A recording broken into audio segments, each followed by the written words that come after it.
Apple is seriously running out of time if they want the Apple Watch Ultra 3 to actually mean something this year, because the latest supply chain leaks out of Taiwan show Garmin is preparing to completely wipe the floor with Cupertino. Look, I love my Apple Watch Ultra as a daily driver. The seamless integration with the Apple ecosystem is unmatched, and the watchOS UI feels incredibly polished. But if the latest whispers coming from upstream component suppliers are even half true, Garmin is building an absolute monster of an outdoor watch called the Fenix 9 Pro that makes Apple's current flagship look like a basic fitness tracker.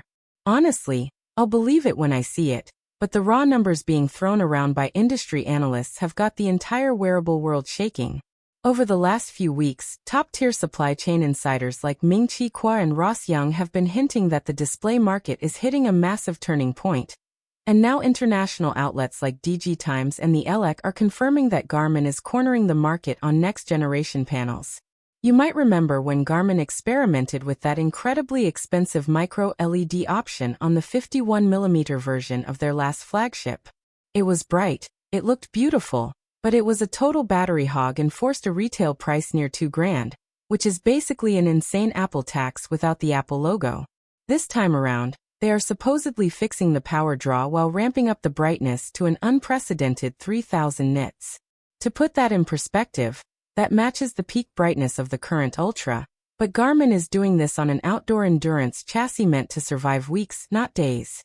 But it's not just about blinding you in the desert sun. Rumors from Makotakara suggest this display technology can drop its luminance down to a tiny fraction of a single nit. If you are doing late-night trail runs or tactical navigation in pitch-black conditions, you can check your stats without killing your night vision. They are also boosting the pixel density way past 450 pixels per inch, meaning the mapping interface is going to look razor-sharp. But let's be real for a second.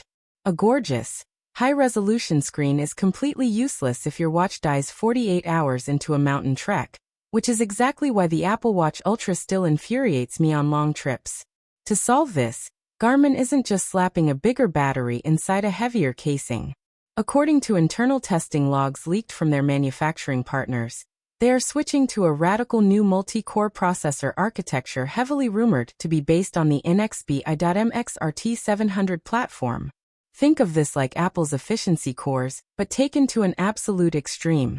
When you are just sitting at your desk or sleeping, the watch runs on a microscopic power envelope that sips energy.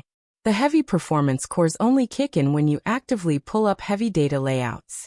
Quick question for you guys in the comments right now. How many days of battery life do you actually need before you stop worrying about bringing a charger on a weekend trip? Drop your numbers below, because I think Cupertino needs to hear this.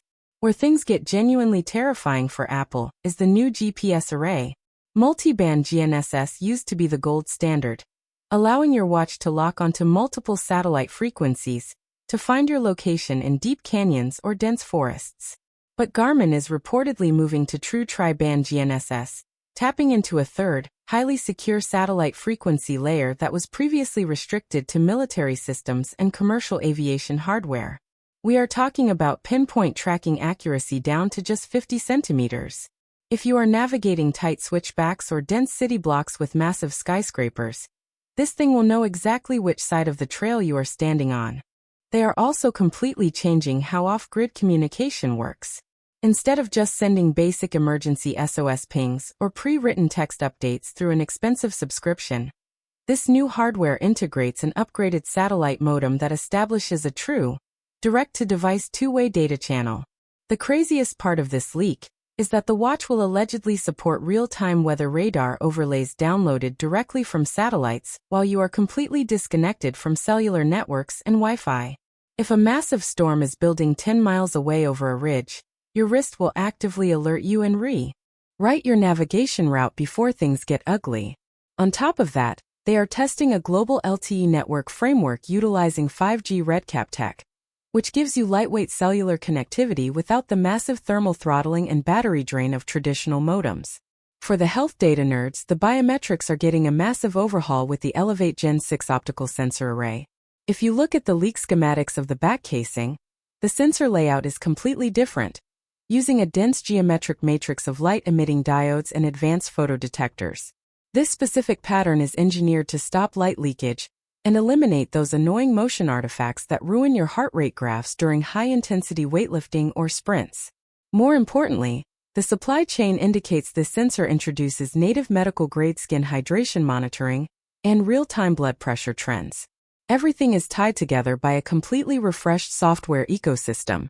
Garmin has historically been known for deep, text-heavy menus that feel like navigating a 90s computer, but this new chip allows the entire user interface to render at a buttery smooth 60 frames per second with fluid animations.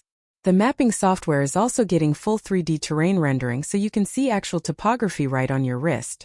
Physically, they are keeping the rugged industrial look with exposed bezel screws, DLC-coated titanium, and scratch-proof sapphire crystal across the classic 43, 47, and 51 mm sizes. There is even a dedicated tactics variant with stealth features. The price is going to be incredibly premium, but if Cupertino keeps giving us minor iterative updates, Garmin might just steal the entire high-end market by the end of the year.